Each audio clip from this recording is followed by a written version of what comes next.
മരംകൊത്തി. ഇന്ത്യയിൽ തന്നെ 6ലധികം ഇനം മരംകൊത്തികളെ കണ്ടുവരുന്നു. പിസിഫോർമിസ് എന്ന വർഗത്തിൽ ഉൾപ്പെടുന്ന ഇവയുടെ ശാസ്ത്രീയ നാമം പിസിഡെ എന്നാണ്.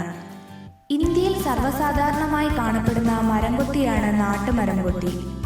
ഇവയുടെ പിൻഭാഗത്ത് മഞ്ഞ നിറവും കഴുത്തിന് കറുപ്പ് നിറവുമാണുള്ളത്. ചെറു പ്രാണികളാണ് ഇവയുടെ ഇഷ്ടാഹാരം. കാലിലെ 2 നഖങ്ങൾ മുൻപോട്ടും 2 പുറകോട്ടും ചൂണ്ടിയാണ് ഇവ ഇരിക്കുക. നാട്ടുമരംകൊത്തികളോട് സാമ്യത പുലർത്തുന്നവരാണ് പാണ്ടൻ മരംകൊത്തികൾ. മുതുകിലെ തൂവെള്ള നിറത്തിലുള്ള ത്രികോണവും കഴുത്തിന്റെ മുൻഭാഗത്ത് നീളത്തിലുള്ള 5 വരകളും മാത്രമാണ് നാട്ടുമരംകൊത്തികളിൽ നിന്ന് ഇവയെ വ്യത്യസ്തരാക്കുന്നത്. ശരീരത്തിന്റെ മുകൾ ഭാഗം ഇരുണ്ട പച്ച നിറത്തിൽ കാണപ്പെടുന്നവരാണ് മഞ്ഞപ്പിടലി മരംകൊത്തികൾ. ചിറകുകളിലെ വലിയ തൂവലുകളും വെള്ള പൊട്ടുകളും ഇവയുടെ സവിശേഷതയാണ്. ഉറുമ്പുകളാണ് ഇവയുടെ ഇഷ്ടാഹാരം.